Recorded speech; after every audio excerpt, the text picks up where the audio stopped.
जय हिंद दोस्तों, आपका स्वागत है आपके ही यूट्यूब चैनल एक्सप्लोर ऐप्स में। और जैसे कि हमने पिछली वीडियो में बात किया था कि इंटर्नशाला एप्लीकेशन से आप कैसे कैसे कैटेगरी इसमें सिलेक्ट करें ताकि आप प्रॉपर जॉब्स और इंटर्नशिप में अप्लाई कर सकें सही तरीके से।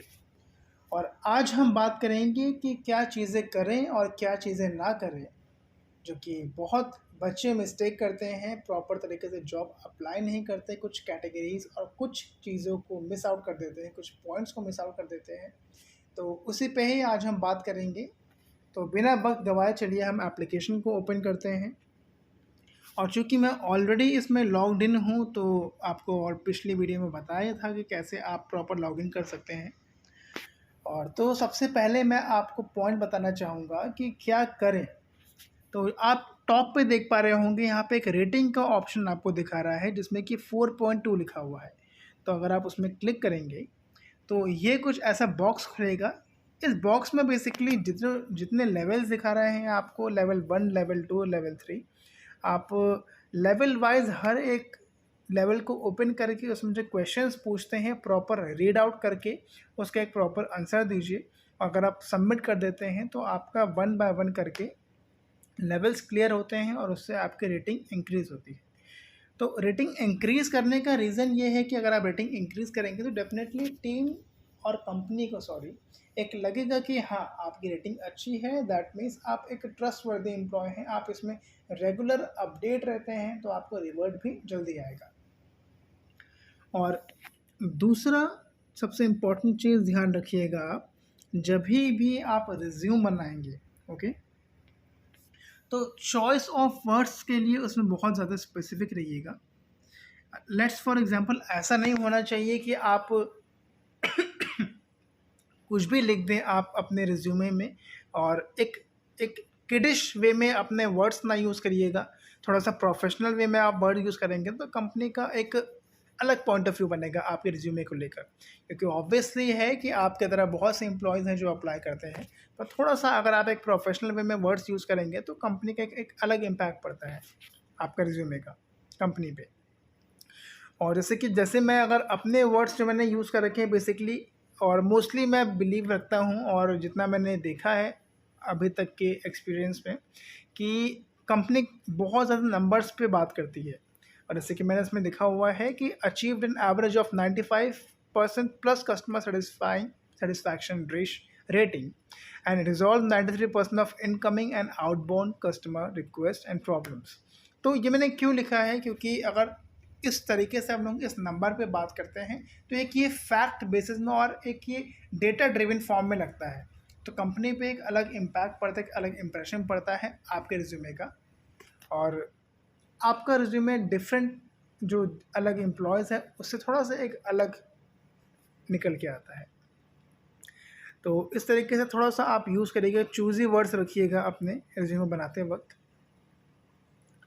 और सबसे इम्पोर्टेंट चीज़ मैं बोलना चाहूँगा क्या करें इसके बाद, तो जैसे मैंने बताया अभी आपको, नंबर्स में बात करिएगा। और थोड़ा सा अगर आप इंटर्नशिप या जॉब में अप्लाई कर रहे हैं तो थोड़ा सा आप स्पेसिफिक रहिएगा। ऐसा नहीं होना चाहिए कि आप एकदम ही ब्रॉड कैटेगरी करके आप एकदम सर्च कर रहे हैं, तो उसमें तो बहुत सारे जॉब्स आएंगे आपको और आप सिर्फ सर्च ही करते रह जाएंगे। ओके, मैं इसलिए कह रहा हूँ क्योंकि देखिए, लेट्स फॉर एग्जांपल अगर हम आते हैं इंटर्नशिप में, फॉर एग्जांपल फ़िल्टर लगाया हमने और कैटेगरी अगर हमने सिलेक्ट किया आर्टिफिशियल इंटेलिजेंस, ओके। अब वर्क फ्रॉम होम नहीं चाह रहा हूँ मैं चाह रहा हूँ दिल्ली में। और देखिए, ये आप फिल कर लीजिएगा अपने हिसाब से। यहाँ मैं बताना चाह रहा हूँ बेसिकली व्यू मोर फिल्टर्स के बारे में। देखिए, यहाँ पर सबसे इम्पॉर्टेंट चीज़ है कि बहुत बार जॉब्स जो होती हैं, जब आप अप्लाई करने जा रहे हो उससे 8-10 दिन पहले ही जॉब्स पोस्ट हो चुकी होती है। तो बहुत बार ऐसा होता है कि जस्ट टाइम ख़त्म ही होने वाला होता है अप्लाई करने का और ऑलरेडी एचआर इस पे वर्क कर रहे होते हैं, रिक्रूटर्स इस पे वर्क कर रहे होते हैं कि अलग अलग एम्प्लॉयज़ का इंटरव्यू ले चुके होते हैं। तो ज़्यादा गुंजाइश नहीं होती है कि वो नए एम्प्लॉयज़ को रिक्रूट करेंगे। पर अगर आप ऑलरेडी एक्सपायर होने वाले जॉब्स पे या इंटर्नशिप पे अप्लाई करेंगे तो बहुत कम चांसेस होते हैं कि आपको कॉल बैक या रिवर्ट बैक आएगा, क्योंकि हो सकता है उनकी वैकेंसी जितनी उनको इतने जिनको रिक्वायरमेंट है वो ऑलरेडी फुलफिल हो चुके हों, राइट। तो आप अर्ली एप्लीकेंट्स में आप क्लिक करिए और इंटर्नशिप विद जॉब ऑफर में क्लिक करिए और अप्लाई करेंगे। तो इसमें मैं भी शायद नहीं होगा कैटेगरी में डिजिटल मार्केटिंग का ही ले लेता हूँ, क्योंकि मोस्टली डिजिटल मार्केटिंग में काफ़ी सारे पोस्टिंग्स आ रहे हैं आजकल। ओके, हाँ, तो जैसे कि मैं देख पा रहा हूँ यहाँ पे इंटर्नशिप विद जॉब ऑफर है। आप अगर इसके अंदर जाएंगे तो उसमें लिखा हुआ बी एन अर्ली एप्लीकेंट, मतलब कि अभी बहुत रिसेंटली ही ये जॉब पोस्ट किया गया है और उसका एक्सपायर जो है जॉब का वो 19 अगस्त है। तो इसमें काफ़ी ज़्यादा हाई चांसेस होते हैं आपके कि आपको रिवर्ट बैक जल्दी आएगा। तो ये एक फैक्टर हो गया। और इसमें अगर आप चाहें, अगर आप वुमेन हैं या फीमेल हैं, अगर आप चाहते हैं कि आप थोड़ा सा रिग्रेस टाइप की जॉब्स ना हो आपके लिए, आपके सहूलियत के हिसाब से, तो आप इसमें इंटर्नशिप फॉर वुमेन कर सकते हैं और उस हिसाब से आपको थोड़ा सा इंटर्नशिप्स आएंगे। तो ये एक इम्पॉर्टेंट फैक्टर है और एक ये अच्छा ऑप्शन है, फीचर है। और फास्ट रिस्पांस में आप क्लिक कर सकते हैं ताकि क्विक रिस्पांस टाइप के जो जॉब्स हैं इसमें आपको लगता है कि जल्दी आपको रिस्पांस मिल सकता है, तो वो फ़िल्टर लगा के आप इसमें कर सकते हैं। जैसे कि बी एन अर्ली एप्लीकेंट, तो ये भी अभी जल्दी ही आया है इस टाइप के जॉब्स। तो ऐसे ये बहुत अच्छे फीचर्स है जो आप यूज़ कर सकते हैं प्रॉपर तरीके से। और सबसे इम्पोर्टेंट चीज़ क्या करें में आप, अगर आपके पास सर्टिफिकेशन है या फिर आपने कोई प्रोजेक्ट पे काम किया है तो उसको ज़रूर मैं रिकमेंड करूँगा आप उसे अपने रिज्यूमे में पोस्ट करें, लिखें और अपनी जो एक रिज्यूमे है उसका वेटेज ज़रूर बढ़ाएं, क्योंकि फ्रेश रिज्यूमे हमेशा आपको सपोर्ट नहीं करेगा। बट उसमें अगर थोड़े बहुत भी सर्टिफिकेशन आप उसमें ऐड करेंगे, कुछ भी आपने सर्टिफिकेशन किया है, टेक्निकल स्किल्स कुछ हैं, अगर वो आप ऐड करते रहेंगे, रिज्यूमे को अपडेट करते रहेंगे, तो आपको एक हायर चांसेस होता है कि आपको एक प्रोफेशनल तरीके से देखा जाएगा। तो ये कुछ चीज़ें थी, क्या करें में आप क्या करना चाहिए चीज़ों को। और अब हम बात करेंगे क्या ना करें। तो सबसे पहले चीज़ है कि कभी भी अपने रिज्यूमे को इनकम्प्लीट ना छोड़ें और इनकम्प्लीट रख के अपने रिज्यूमे को कभी भी आप जॉब्स के लिए अप्लाई ना करें, क्योंकि बहुत कम चांसेस है कि आपको रिवर्ट आएगा कंपनी की तरफ से, क्योंकि सबसे पहले कंपनी आपका रिज्यूमे ही देखेगी इंटर्नशाला में और आपने क्या क्या काम किया है, क्या पोस्ट किया जिसमें लिखा है, वो सब देखेगी, उसके बाद ही आपको रिवर्ट करेगी। सेकेंड इम्पॉर्टेंट चीज़ है कि अपनी स्पेसिफिक कैटेगरी ऑफ जॉब्स के लिए ही अप्लाई करें। और सबसे इम्पॉर्टेंट चीज़, हर एक जॉब पे आप जो कवर लेटर होता है उसका, उसमें चेंजेस ज़रूर करें जॉब रोल को देखते हुए। और थोड़े से चेंजेस करेंगे आप तो कंपनी को भी लगेगा कि हाँ आपको ये चीज़ें आती हैं, या फिर थोड़ा सा अगर आप उस तरीके से उसको चेंज करके लिखेंगे। लाइक फॉर एग्जांपल, अगर उसमें किसी कंपनी ने बोला है कि आप क्लाइंट हैंडलिंग आपका जॉब रोल रहेगा, थोड़ा सा आपको एक क्लाइंट हैंडल भी करना पड़ेगा, कॉलिंग करनी पड़ेगी। तो अगर आपका कोई ऐसा पास्ट एक्सपीरियंस है सेल्स या मार्केटिंग में, तो अगर आप लिखते हैं उस तरीके से अपने कवर लेटर में कि handle many type of different calls and clients, inbound calling, outbound calling, तो थोड़ा सा एक वेटेज रहता है कि हाँ आपको ये चीज़ें आती हैं। और अब नेक्स्ट पे हम पॉइंट पे बात करेंगे क्या ना करें। तो जैसे हमने बताया, सेम कवर लेटर आप कभी भी अलग अलग जॉब्स के लिए मत करिएगा पोस्ट, मत कॉपी पेस्ट करिए। कॉपी पेस्ट करना, उससे आपको रिवर्ट नहीं आता और आपका जो जॉब रोल है कंपनी का उससे एकदम ही इरेलीवेंट आप पोस्ट कर देंगे तो कंपनी भी रिवर्ट बैक नहीं करेगी। और फोर्थ इम्पॉर्टेंट चीज़, क्या ना करें, कभी भी कंपनी के बारे में पूरा पढ़े बिना आप उसमें अप्लाई ना करिएगा, क्योंकि बहुत बार ऐसा होता है कि नई फ्रेश कंपनीज़ होती हैं और फ्रेश कंपनीज़ के बारे में अगर आप वहाँ पे वेबसाइट नहीं दी हुई है और आपने उसे लिंक्डइन में भी सर्च नहीं किया और एक क्रॉस चेक नहीं किया फिर से कि कंपनी ये जेन्युइन है कि नहीं है और कोई एम्प्लॉय इसमें वर्क कर रहा है कि नहीं कर रहा है, कितनी नई कंपनी है, वो आपको प्रॉपर लिंक्डइन में भी शो कर जाएगा। तो थोड़ा सा आप उसके बारे में अपनी तरफ से भी रिसर्च करिए चीज़ों के बारे में, कंपनी के बारे में। डायरेक्टली बस एक फॉर्मेलिटी के लिए आप उसको बस पोस्ट या उसको अप्लाई मत करिएगा, क्योंकि ऑब्वियस है कि अगर आप चाह रहे हैं कि आप थोड़ा सा भी टाइम दे रहे हैं कंपनी के पोर्टल में अप्लाई करने के लिए जॉब के लिए, तो एक प्रॉपर तरीके से आप एक प्रॉपर स्ट्रैटेजी की तरह इस तरीके से अगर आप उसमें अप्लाई करेंगे तो थोड़ा सा बेनिफिट मुझे लगता है आपको और मिलेगा।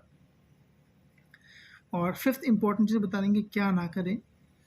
अगर कभी भी कंपनी आपको रिवर्ट करती है आपके जो आपने applicant as a application fill किया है उसमें अगर आपको रिवर्ट बैक आता है और आप ऑलरेडी अगर मान लीजिए आपका किसी कंपनी में इंटर्नशिप में पहले ही हो गया है, तो अब ये कभी मत करिएगा कि जो नई कंपनी आपको रिवर्ट बैक कर रही है उस पर आप रिप्लाई मत करें।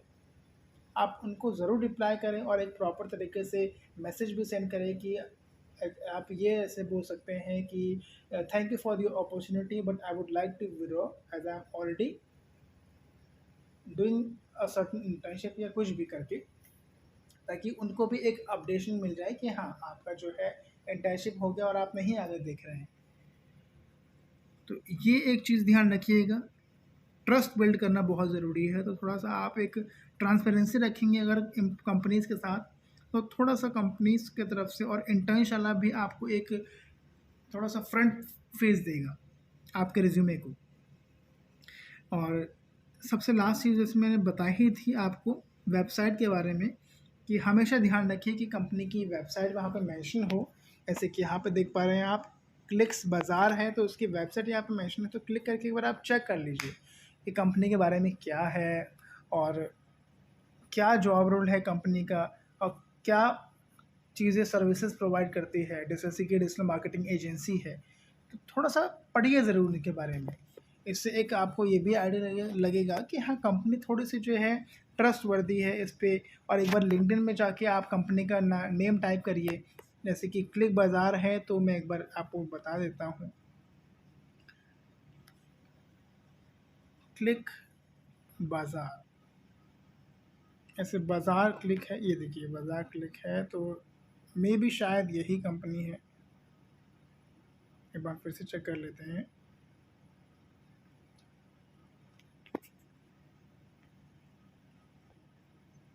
क्लिक्स बाज़ार है दूसरी कंपनी में, फिर से एक बार चेक कर लेता हूँ। क्लिक्स बाज़ार, जी मुझे मिल गया क्लिक्स बाज़ार।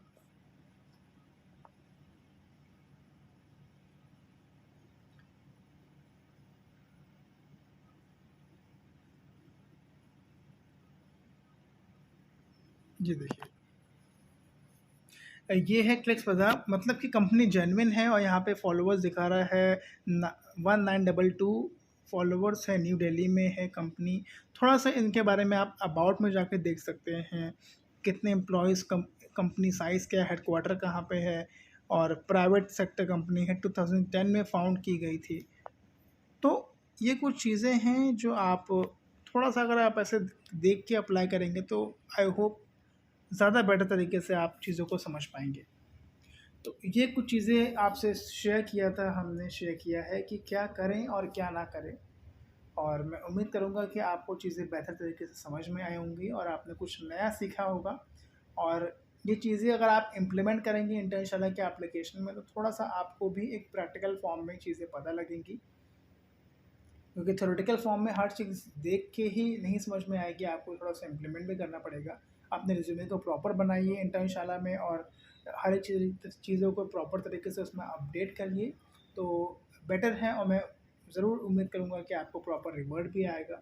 तो आशा करते हैं आप ज़रूर अप्लाई करेंगे और फिर मिलेंगे आपसे एक नई वीडियो में, एक नेक्स्ट वीडियो में, और इस तरीके की कुछ अगली वीडियो में भी हम आपसे बात करेंगे कुछ नए फीचर्स के साथ और कुछ नए एप्लीकेशंस के साथ।